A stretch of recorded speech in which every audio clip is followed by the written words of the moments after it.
नमस्कार दोस्तों। ये कक्षा 12 की हिस्ट्री की पाठ्य पुस्तक है, पार्ट 2 वाली, एनसीईआरटी न्यू वाली। ठीक है ना। और इसमें अपने यहाँ तक पढ़ दिया, अब यहाँ से शुरू करेंगे। ठीक, तो चलिए शुरू करते हैं। हर एक फैक्ट, हर एक तथ्य को समझते हुए, याद करते हुए आराम से। और इम्पोर्टेंट है क्योंकि इनसे एग्जाम में क्वेश्चन आने की ज़्यादा संभावना है, और परीक्षा की दृष्टि से जो इम्पोर्टेंट फैक्ट होंगे उनको अच्छी तरह से देख लेंगे। तो चलिए शुरू करते हैं। पार्ट 2 है, पार्ट 2 कक्षा 12 का हिस्ट्री का। वर्नियर तथा अपविकसित पूर्व। वर्नियर तथा अपविकसित पूर्व।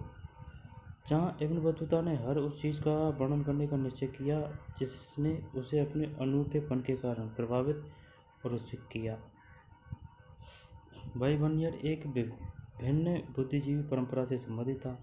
उसने भारत में जो भी देखा वह उसकी सामान्य रूप से यूरोप और विशेष रूप से फ्रांस में व्याप्त स्थितियों से तुलना तथा भिन्नता को उजागर करने के प्रति अधिक चिंतित था। विशेष रूप से वे स्थितियां जिन्हें उसने अवसादकारी पाया, उसका विचार नीति निर्माताओं तथा बुद्धिजीवी वर्ग को प्रभावित करने का था, ताकि यह सुनिश्चित किया जा सके कि वे ऐसे निर्णय ले सकें जिन्हें वह सही मानता था।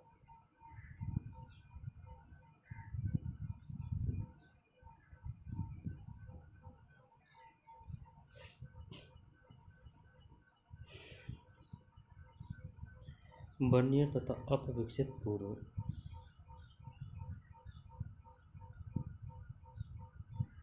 दोबारा देखते हैं। जहाँ इब्न बतूता ने हर उस चीज़ का वर्णन करने का निश्चय किया जिसने उसे अपने अनूठेपन के कारण प्रभावित और उसे किया, वहीं वर्नियर एक भिन्न बुद्धिजीवी परंपरा से संबंधित था। ठीक है। उसने भारत में जो भी देखा वह उसकी सामान्य रूप से यूरोप और विशेष रूप से फ्रांस में व्याप्त स्थितियों से तुलना तथा भिन्नता को उजागर करने के प्रति अधिक चिंतित था। विशेष रूप से वे स्थितियां जिन्हें उसने अवसादकारी पाया, उसका विचार नीति निर्माताओं तथा बुद्धिजीवी वर्ग को प्रभावित करने का था, ताकि यह सुनिश्चित किया जा सके कि वे ऐसे निर्णय ले सकें जिन्हें वह सही मानता था।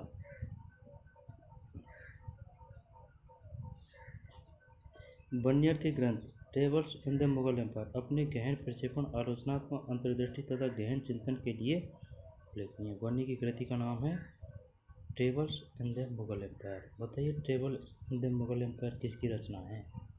Vernier Ibn Battuta. वर्नियर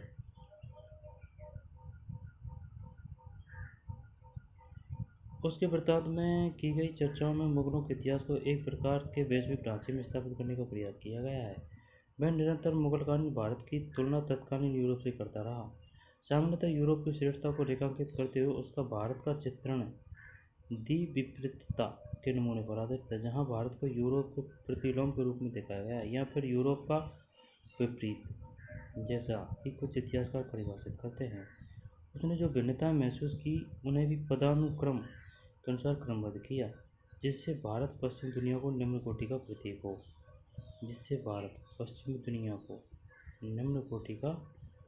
प्रतीक हो।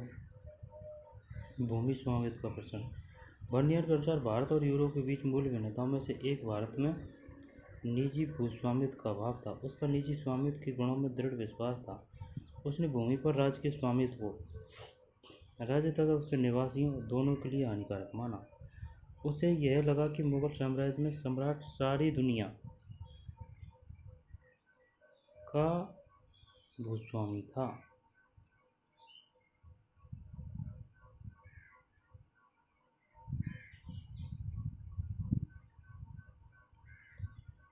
जो इसे अपने अमीरों के बीच बांटता था।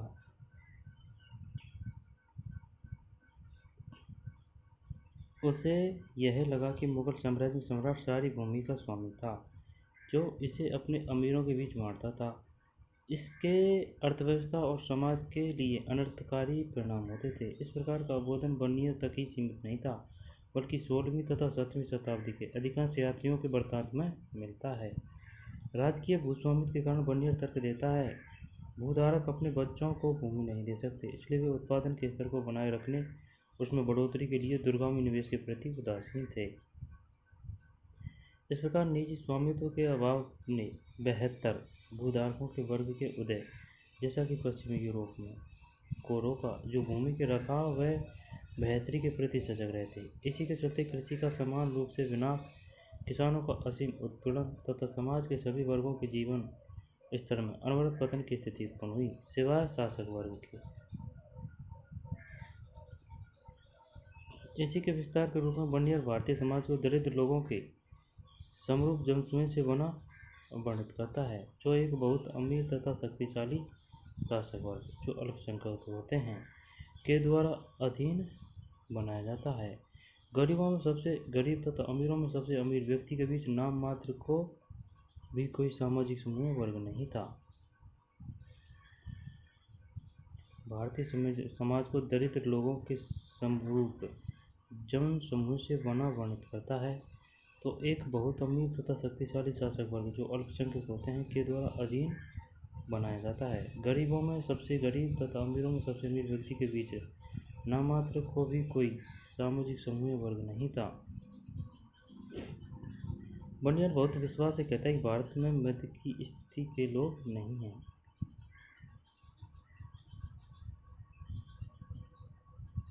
गरीब किसान। यहाँ बर्नियर द्वारा ग्रामीण अंचल में कृषकों के विषय में दिए गए विवरण से एक उद्धरण दिया जा रहा है। हिंदुस्तान के साम्राज्य के विशाल ग्रामीण अंचलों में से कहीं केवल रेतीली भूमियाँ या बंजर पर्वती है। यहाँ की खेती अच्छी नहीं है और इन इलाकों की आबादी भी कम है। यहाँ तक कि कृषि योग्य भूमि एक बड़ा हिस्सा भी श्रमिकों के अभाव में कृषि विहीन रह जाता है। इनमें से कई श्रमिक गवर्नरों द्वारा किए गए बुरे व्यवहार के फलस्वरूप मर जाते हैं।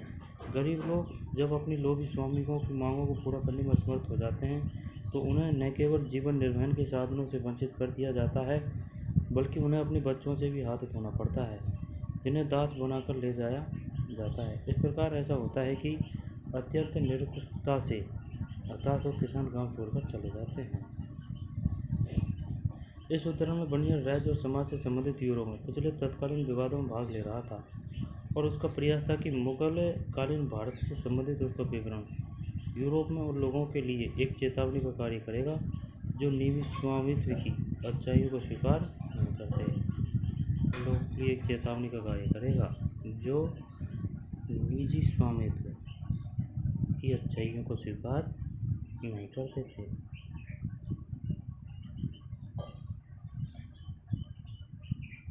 उसका प्रयास था कि मुगल कालीन भारत से संबंधित उसका विवरण यूरोप में उन लोगों के लिए एक चेतावनी का कार्य करेगा जो निजी स्वामित्व की अच्छाइयों को स्वीकार नहीं करते थे। बर्नियर के अनुसार उपमहाद्वीप में किसानों को किन किन समस्याओं से जूझना पड़ता था? क्या आपको लगता है कि उसका विवरण उसके पक्ष को सुदृढ़ करने में सहायक होता?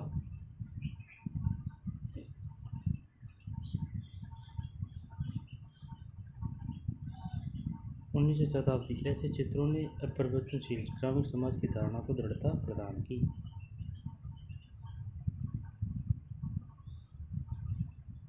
19वीं शताब्दी के ऐसे चित्रों ने अपरिवर्तनशील ग्रामीण समाज की धारणा को दृढ़ता प्रदान की।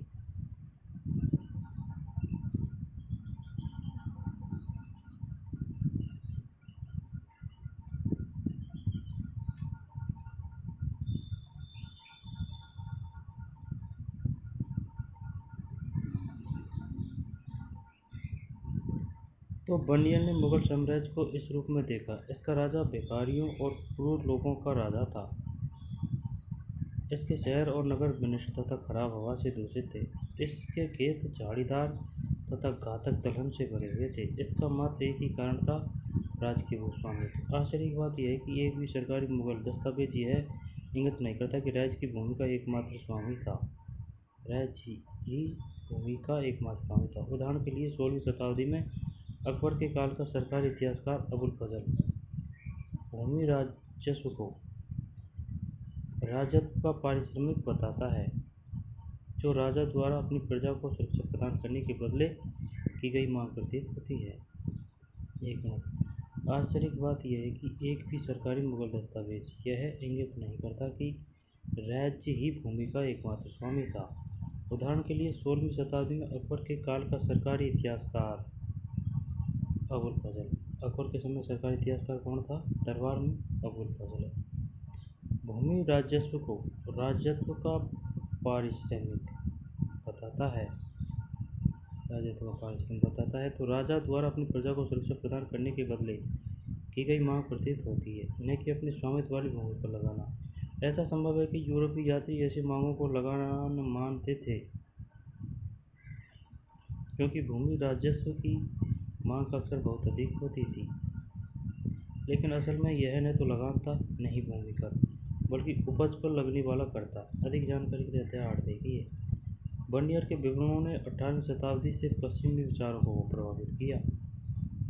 उदाहरण के लिए फ्रांसीसी दार्शनिक मॉन्टेस्क्यू ने उसके वृत्तांत का प्रयोग प्राच्य निरंकुशवाद के सिद्धांत को विकसित करने में किया। फ्रांसीसी दार्शनिक मॉन्टेस्क्यू ने उसके वृत्तांत का प्रयोग प्राच्य निरंकुशवाद के सिद्धांत को विकसित करने में किया, जिसके अनुसार एशिया प्राच्य का पूर्व में शासक अपनी प्रजा के ऊपर निर्वाध प्रभुत्व का उपयोग करते थे, जिसे दासता और गरीबी की स्थिति में रखा जाता था। इस तर्क का आधार यह था कि सारी भूमि पर राजा का स्वामित्व होता था तथा निजी संपत्ति अस्तित्व में नहीं थी। इस दृष्टिकोण के अनुसार राजा और उसके अमीर वर्ग को छोड़ प्रत्येक व्यक्ति मुश्किल से गुजर बसर कर पाता था। 19वीं शताब्दी में कार्ल मार्क्स ने इस विचार को एशियाई उत्पादन शैली के सिद्धांत के रूप में आगे बढ़ाया। उसने यह तर्क दिया कि भारत तथा अन्य एशियाई देशों में उपनिवेशवाद से पहले अधिशेष का अधिग्रहण राज्य द्वारा होता था। 19वीं शताब्दी में कार्ल मार्क्स ने इस विचार को एशियाई उत्पादन शैली के सिद्धांत के रूप में और आगे बढ़ाया। उसने यह तर्क दिया कि भारत तथा अन्य एशियाई देशों में उपनिवेशवाद से पहले अधिशेष का अधिग्रहण राज्य द्वारा होता था। इससे एक ऐसे समाज का उद्भव हुआ जो बड़ी संख्या में स्वायत्त तथा आंतरिक रूप से समतावादी ग्रामीण समझ में पा रही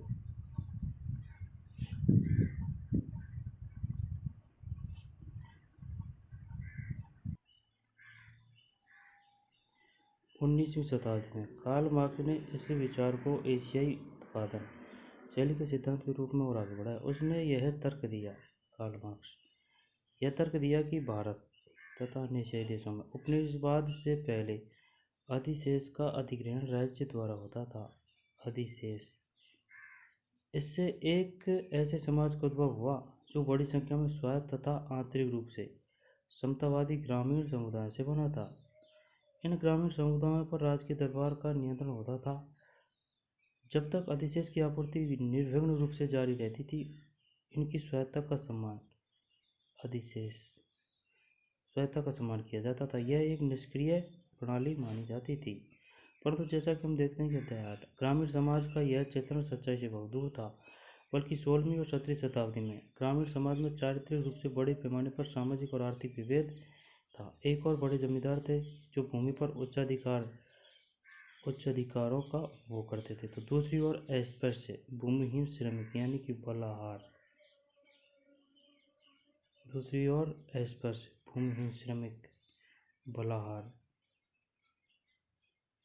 बलाहार इन दोनों के बीच बड़ा किसान था जो किराए के श्रम का प्रयोग करता था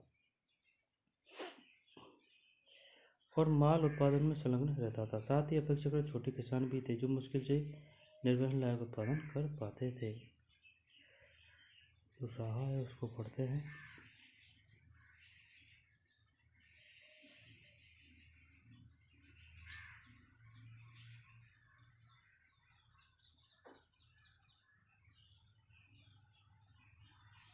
यूरोप के लिए एक चेतावनी। बर्नियर चेतावनी देता है कि यदि यूरोपीय शासकों ने मुगल ढांचे का अनुसरण किया तो उनके राज्य इस प्रकार अच्छी तरह से जुते और बसे हुए, इतनी अच्छी तरह से निर्मित, इतने समृद्ध, इतने सुशिष्ट तथा फलते फूलते नहीं रह जाएंगे जैसा कि हम उन्हें देखते हैं। दूसरी दृष्टि से हमारे शासक अमीर और शक्तिशाली हैं और हमें यह स्वीकार करना चाहिए कि उनकी और बेहतर और राशि ढंग से सेवा हो। वे जल्द ही रेगिस्तान तथा निर्जन स्थानों के भिखारियों तथा क्रूर लोगों के राजा बनकर रह जाएंगे, जैसे कि वे जिनके विषय में मैंने वर्णन किया। मुगल शासक, हम उन महान शहरों और नगरों को खराब हवा के कारण न रहने योग्य अवस्था में पाएंगे तथा विनाश की स्थिति में जिनके जीर्णोद्धार की किसी को चिंता नहीं है। व्यक्त टीले, झाड़ियों तथा अथवा घातक दलदल से भरे हुए खेत, जैसा कि पहले ही बताया गया है। पन्निया सर्वनाश के दृश्य का चित्रण किस प्रकार करता है? जब आप अध्याय 8 तथा 9 पढ़ लेंगे तब आप इस विवरण पर फिर आइएगा और फिर इसका आकलन कीजिएगा।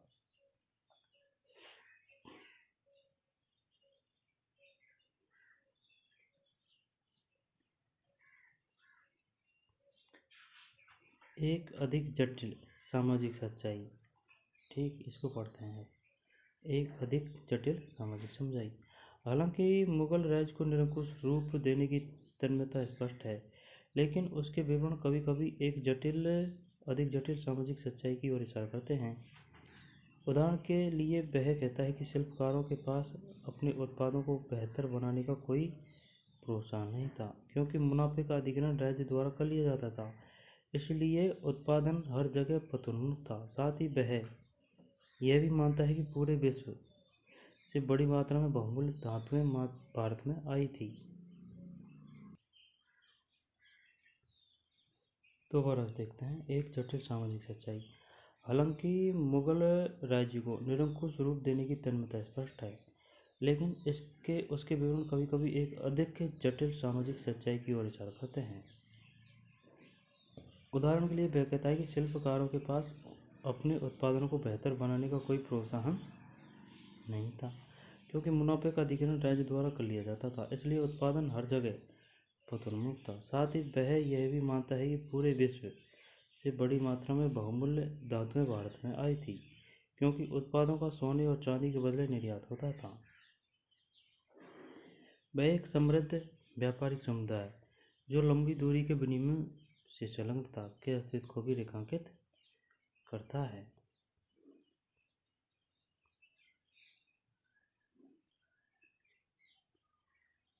सोने का चम्मच, जिसमें पन्ने पे माणिक जड़े हुए हैं। मुगलकालीन शिल्पकारों की खास दक्षता का यह एक अच्छा उदाहरण है। पन्ने एवं माणिक।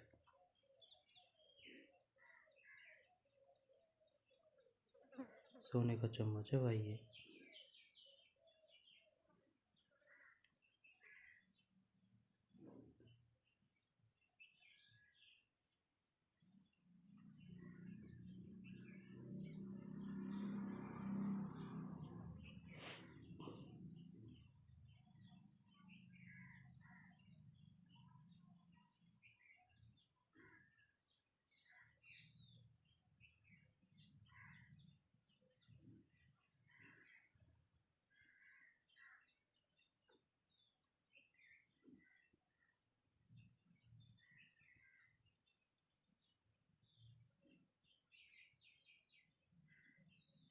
एक भिन्न सामाजिक आर्थिक परिदृश्य।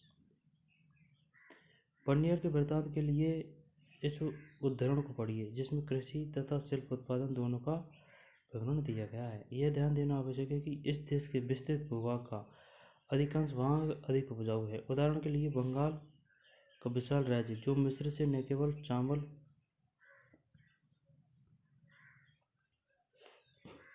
यह ध्यान देना आवश्यक है कि इस देश के विस्तृत भूभाग का अधिकांश भाग अत्यधिक उपजाऊ है।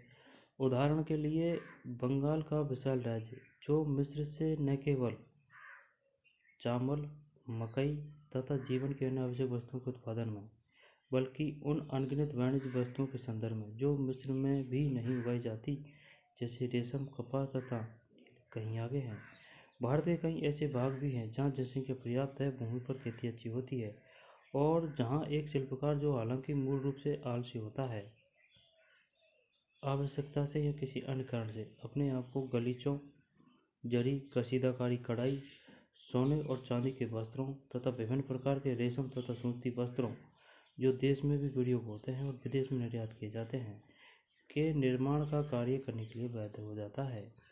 यह भी नहीं भूलना चाहिए कि पूरे विश्व के सभी भागों में संचलन के पश्चात सोना और चांदी भारत में आकर कुछ हद तक खो जाता है। इस उत्तर में दिया गया विवरण स्रोत क्या है? दिए गए विवरण से किन मायनों से भिन्न है? ठीक।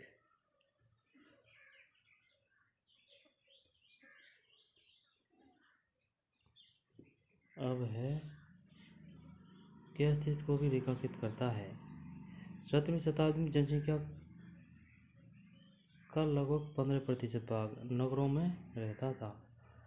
यह औसतन उसी समय पश्चिमी यूरोप की नगरीय जनसंख्या के अनुपात से अधिक था। इतने पर भी बनियर मुगलकालीन शहरों को शिविर नगर कहता है, जिससे उसका आशय उन नगरों से था जो अपने अस्तित्व और बने रहने के लिए राज्य के शिविर पर निर्भर थे। उसका विश्वास था कि ये राज्य के दरबार के आगमन के साथ अस्तित्व में आते थे और उसके कहीं और चले जाने के बाद तेजी से पतनमुक्त हो जाते थे। उसने यह भी सुझाया कि इनकी सामाजिक और आर्थिक नींव व्यवहार्य नहीं होती थी और ये राज्य के प्रश्न पर आधारित रहते थे। व्यवहार्य और राज्य के प्रश्न। भूस्वामियों के प्रश्न की तरह बर्नियर एक अति सरलीकृत चित्रण प्रस्तुत कर रहा था। वास्तव में वह सभी प्रकार के नगर अस्तित्व में थे: उत्पादन केंद्र, व्यापारिक नगर, बंदरगाह नगर, धार्मिक केंद्र, तीर्थ स्थान आदि। इनका अस्तित्व समृद्ध व्यापारिक समुदायों तथा व्यावसायिक वर्गों के अस्तित्व का सूचक है। व्यापारी अक्सर मजबूत सामुदायिक अथवा बंधुत्व के संबंधों से जुड़े होते थे और अपनी जाति तथा व्यावसायिक संस्थानों के माध्यम से संगठित रहते थे। पश्चिम भारत में ऐसे समूहों को महाजन कहा जाता था और उनके मुखिया को सेठ। अहमदाबाद जैसे शहरी केंद्रों में सभी महाजनों का सामूहिक प्रतिनिधित्व व्यापारिक समुदाय के मुखिया द्वारा होता था, जिसे नगर सेठ कहा जाता था। अहमदाबाद जैसे शहरी केंद्रों में सभी महाजनों का सामूहिक प्रतिनिधित्व व्यापारिक समुदाय के मुखिया द्वारा होता था, जिसे नगर सेठ कहा जाता था। अन्य शहरी समूहों के व्यावसायिक वर्ग जैसे चिकित्सक, हकीम अथवा वैद्य, अध्यापक, पंडित या मुल्ला, अधिवक्ता, वकील, चित्रकार, वास्तुविद, संगीतकार, सुलेखक आदि सम्मिलित थे। जहाँ कई राज्य के पेशे पर आश्रित थे, कई अन्य सड़कों या भीड़भाड़ वाले बाजारों में आम लोगों की सेवा का जीवन यापन करते थे। आपके विचार में बर्नियर जैसे विद्वानों ने भारत की यूरोप से तुलना क्यों की?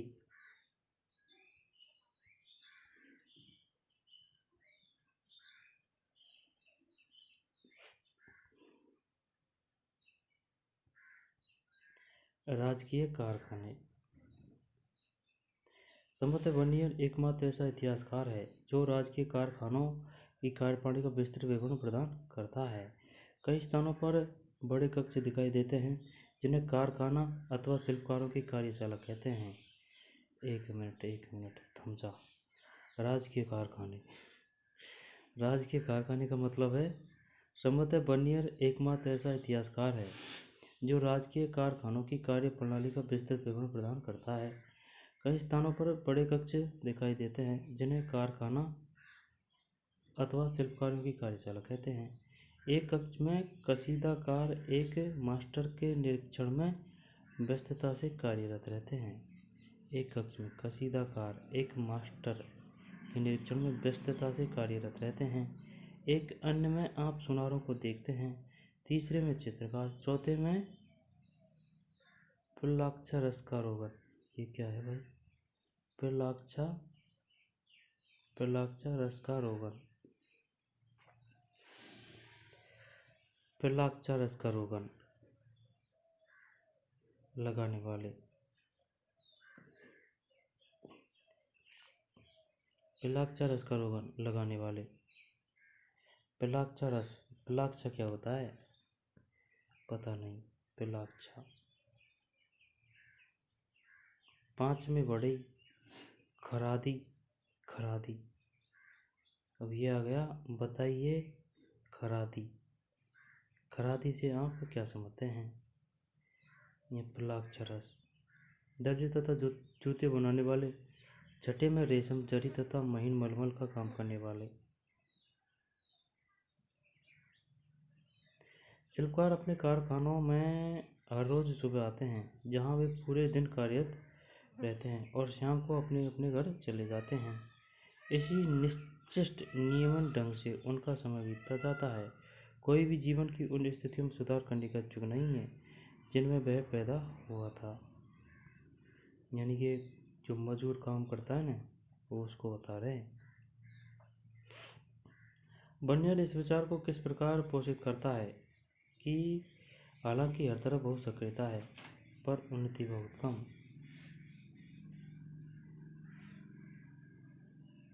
उन्नति बहुत कम। अब है महिलाएं, दासियां, सती तथा श्रमिक। जिन यात्रियों ने अपने लिखित वृत्तांत छोड़े वे सामान्यतः पुरुष थे, जिन्हें उपमहाद्वीप में महिलाओं की स्थिति का विषय रुचिकर और कभी कभी जिज्ञासापूर्ण लगता था। कभी कभी वे सामाजिक पक्षपात को सामान्य परिस्थिति मान लेते थे। उदाहरण के लिए बाजारों में दास किसी भी अन्य वस्तु की तरह खुले आम बेचे जाते थे और नियमित रूप से बेशुरूप दिए जाते थे।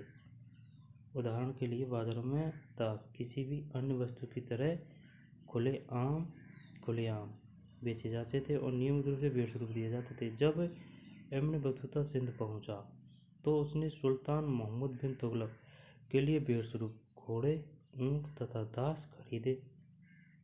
जब वह मुल्तान पहुंचा तो उसने गवर्नर को किशमिश के बादाम के साथ एक दास और घोड़ा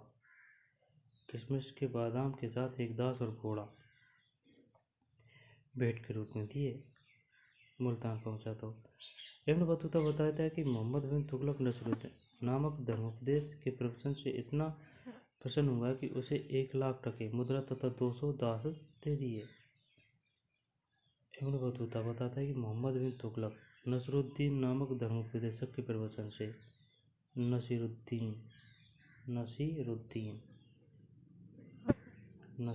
नामक धर्मोपदेशक के प्रवचन से इतना प्रसन्न हुआ कि उसने 1,00,000 तो टके भाई समझ में, यानी कि मुद्रा, और 200 दास किसको दे दिए?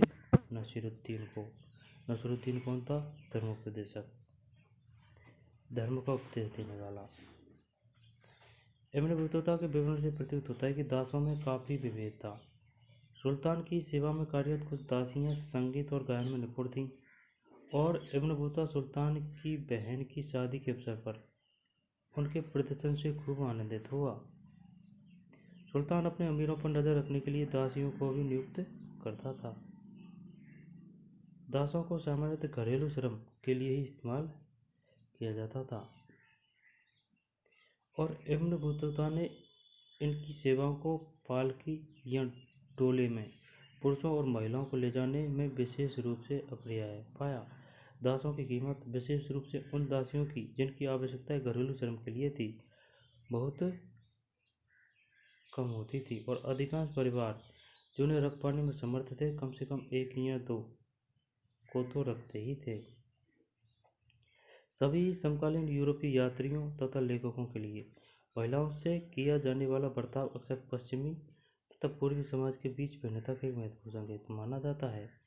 इसलिए यह आश्चर्य की बात नहीं है कि बर्नियर ने सती प्रथा को विस्तृत विवरण के लिए चुना। उसने लिखा कि हालांकि कुछ महिलाएं प्रसन्नता से मृत्यु को गले लगा लेती थी, अन्य को मरने के लिए बाध्य किया जाता था, लेकिन महिलाओं का जीवन सती प्रथा के अलावा कई और चीज़ों के चारों ओर घूमता था।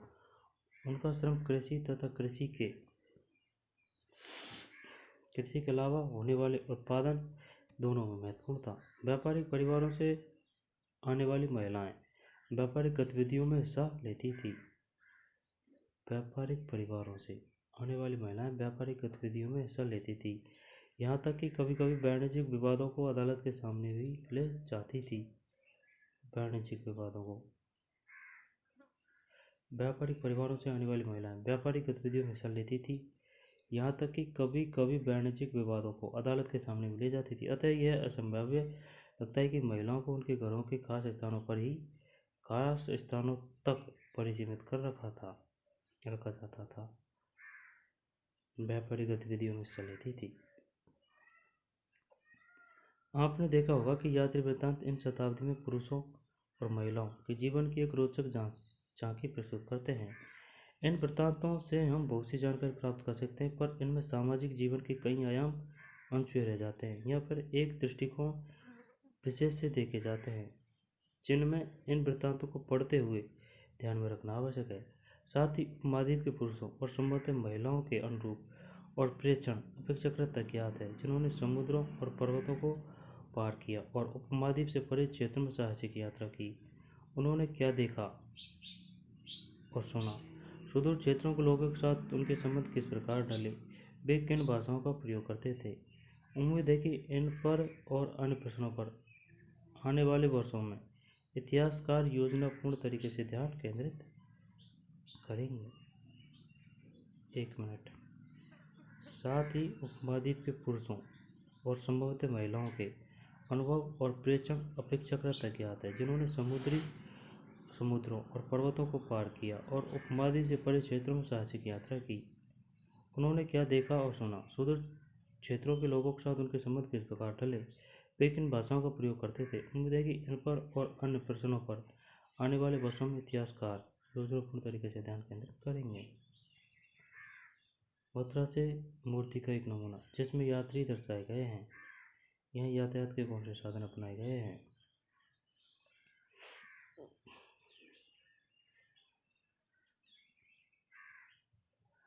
मथुरा से मूर्ति का एक नमूना, ये घोड़े पे जा रहे हैं, ये बग्घी है,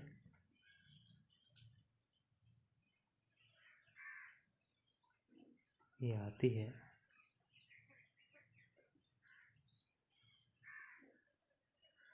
यात्रियों के नजरिए ने काल रेखा, कुछ यात्री जिन्होंने वृत्तांत छोड़े, इसको बाद में पढ़ेंगे, नहीं वो बाकी रहा है उसको देख लेते हैं।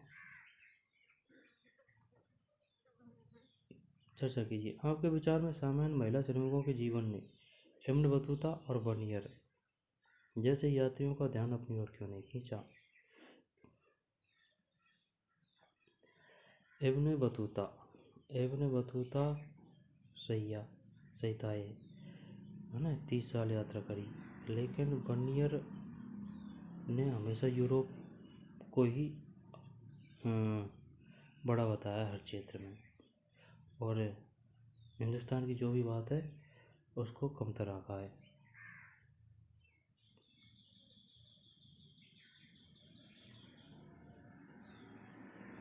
अब है ना,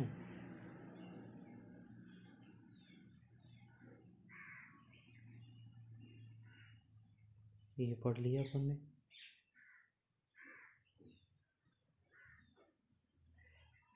है ना, ये मजदूर का वर्णन है, राजकीय कारखाने हैं।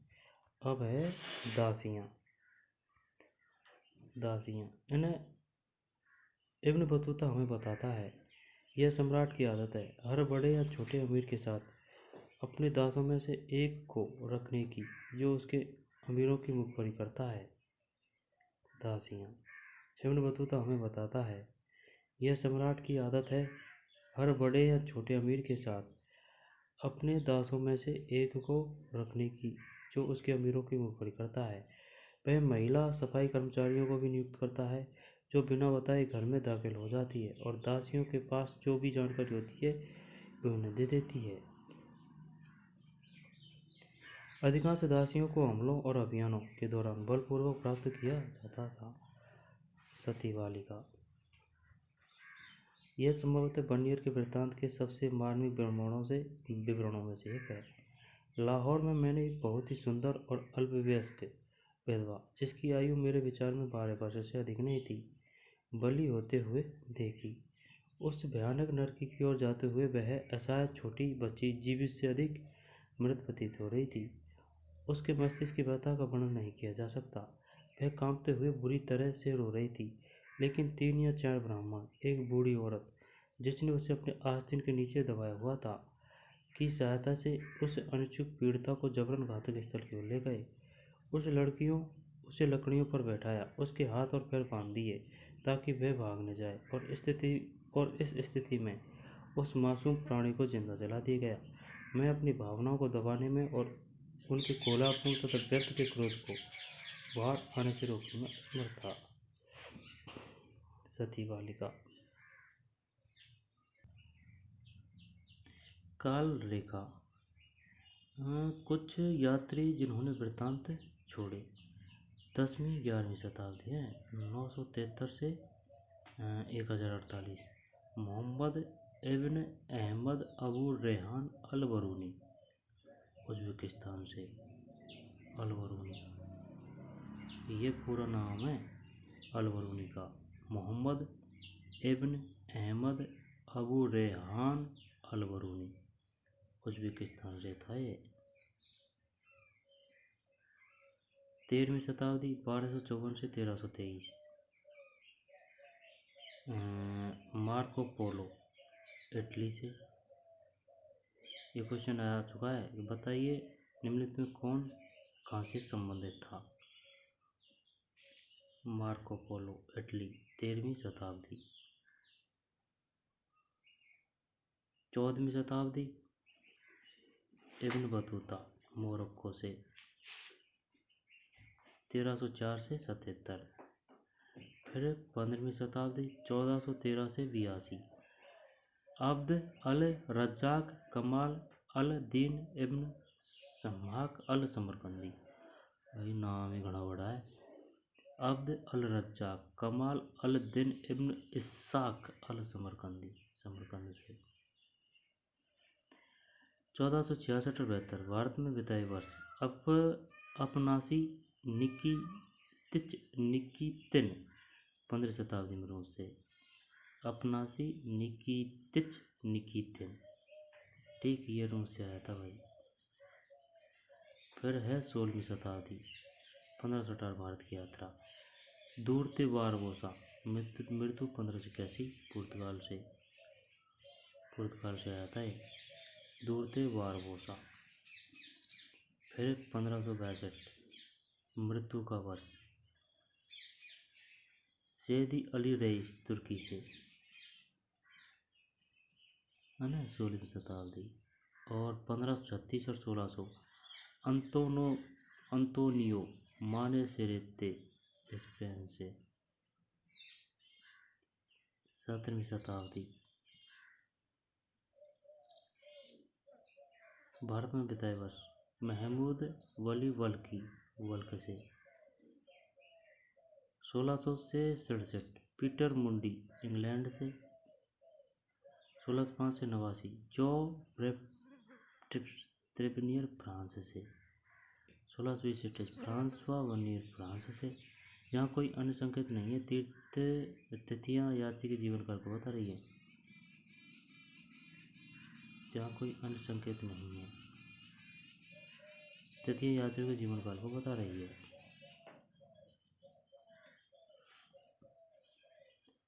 1620 से 88 फ्रांसवा वर्नियर, फ्रांस से। और 1605 से 89 तेवर्नियर, फ्रांस से। 1667 पीटर मुंडी, इंग्लैंड से। तो ऐसे देख लेते हैं ना। 10वीं 11वीं शताब्दी 973 से 1048 मोहम्मद इब्न अहमद अबू रेहान अल बरूनी, 10वीं 11वीं, यानी कि ये इब्न बतूता से पहले आया था 10वीं और 11वीं में, इस वजह से ये इम्पोर्टेंट है।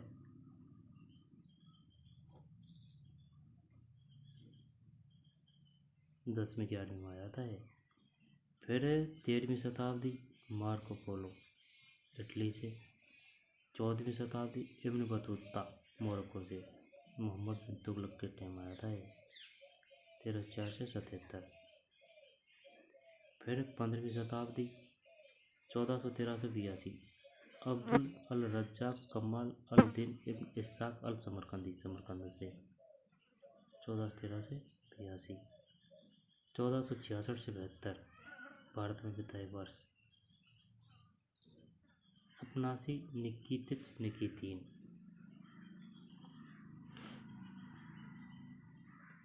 16वीं शताब्दी 1518 भारत की यात्रा। दूरते बारबोसा, मृत्यु 1521, पुर्तगाल से।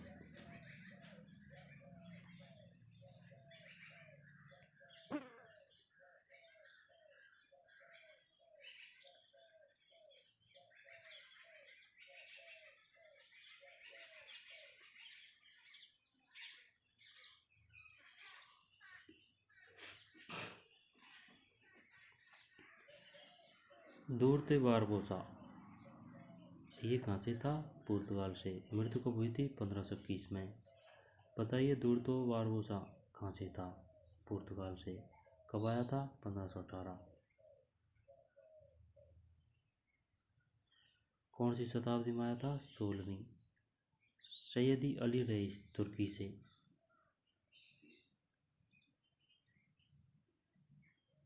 मृत्यु का वर्ष 1562। अंतोनियो मानेसेरत स्पेन से, 1536 से 1600। महमूद वली वल्की, बल्ख से। बल्खी बल्ख से, 1626 31।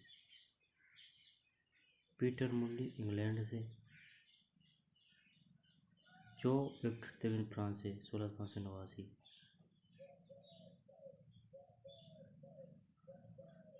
जहाँ कोई संकेत अन्य संकेत ने तृतीय यात्री जीवन काल को बता रही है।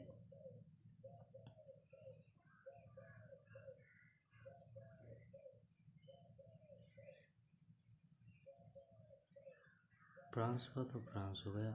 तेवेनियर ये भी फ्रांस है। ये दोनों सेम ही हैं, लेकिन ये पहले है ना तेवेनियर। पीटर मुंडी इंग्लैंड। वॉलीबॉल की।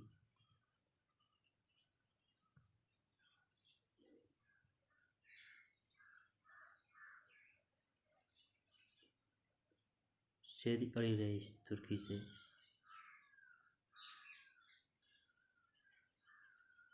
पुर्तगाल से।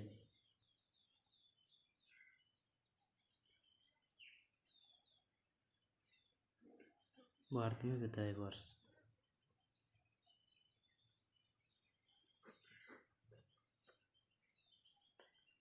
15वीं शताब्दी।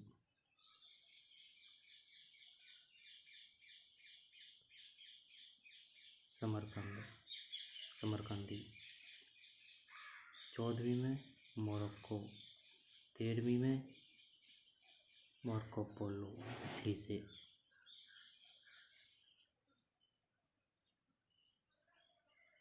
उज़्बेकिस्तान से, इटली से। मोरक्को इब्न बतूता से। बताइए इब्न बतूता किस शताब्दी में भारत आए थे?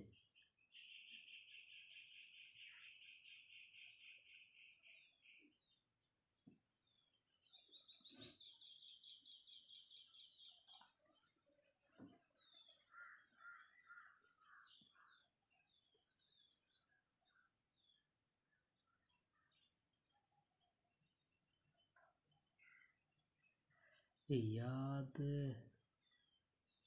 बरूनी 10वीं 11वीं। Italy Marco Polo. Marco Polo Italy से 13वीं है ना। और मोरक्को इब्न बतूता 1304 1377। 1413 से 82। समरकंद, समरकंदी। टूस पुर्तगाल से। बारबोसा रईस, ये याद नहीं है। बारबोसा पुर्तगाल से, रईस तुर्की से, मानसेरत स्पेन से।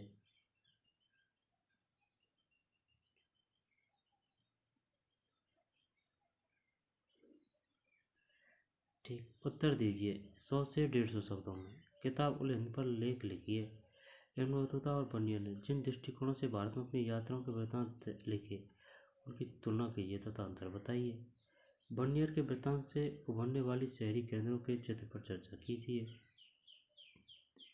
इब्न बतूता द्वारा दास प्रथा के संबंध में किए गए साक्ष्यों का विवेचन कीजिए। सती प्रथा के कौन से तत्वों ने बर्नियर का ध्यान अपनी ओर खींचा? निम्नलिखित पर एक लघु निबंध लिखिए। जाति व्यवस्था के संबंध में अल बरूनी की व्याख्या पर चर्चा कीजिए।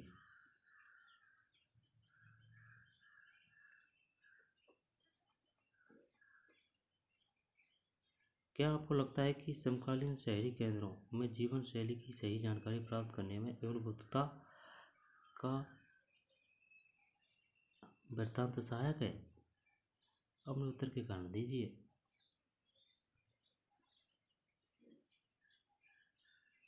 एवं बुद्धता का वृत्तांत सहायक है? अपने उत्तर के कारण दीजिए। चर्चा कीजिए कि बर्नियर का वृत्तांत किस सीमा तक इतिहासकारों को समकालीन ग्रामीण समाज को पुनर्निर्मित करने में सक्षम करता है? बर्नियर बर्नियर बर्नियर की ज़्यादा बात आ रही है यार।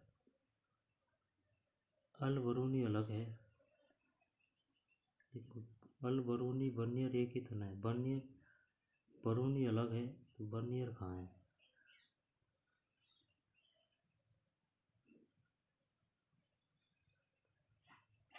फ्रांसवा बर्नियर या है, या तो 1620 से 1688 में आया है। अब फ्रांसवा से याद कर रहा। ओनली बर्नियर 1620 से 88 जो है तो आधुनिक काल में अंग्रेजन की टाइम पे आ गया, तो ये कोई खास नहीं। ये बेस्ट था इब्न बतूता। इसने सही ऑथेंटिक जो है, जो निष्पक्ष भाव से लिखा था, क्योंकि 30 साल लगा दी इसने। किसने? इब्न बतूता ने।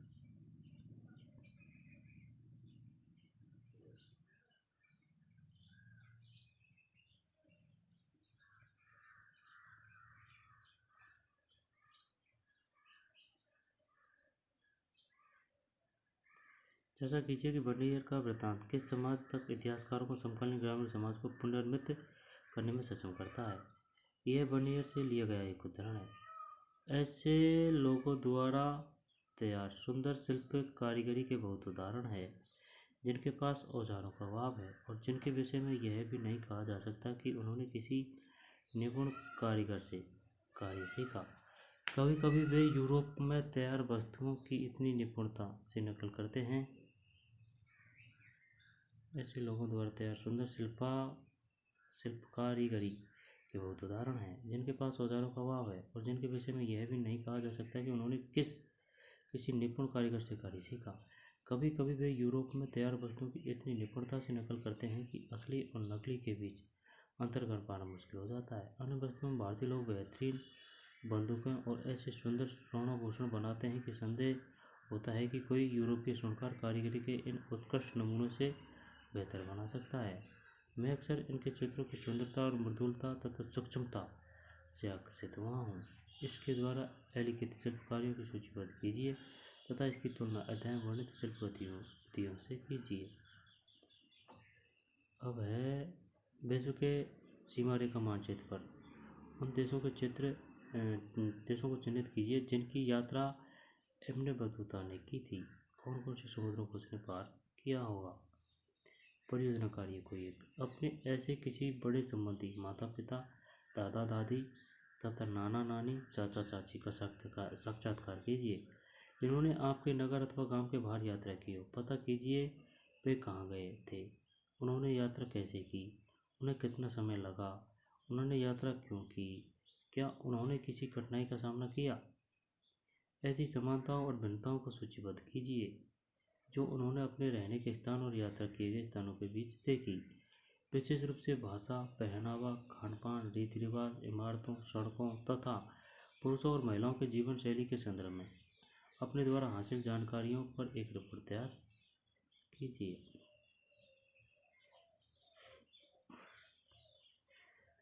इस क्षेत्र में आराम करते हुए यात्रियों को दिखाया गया है।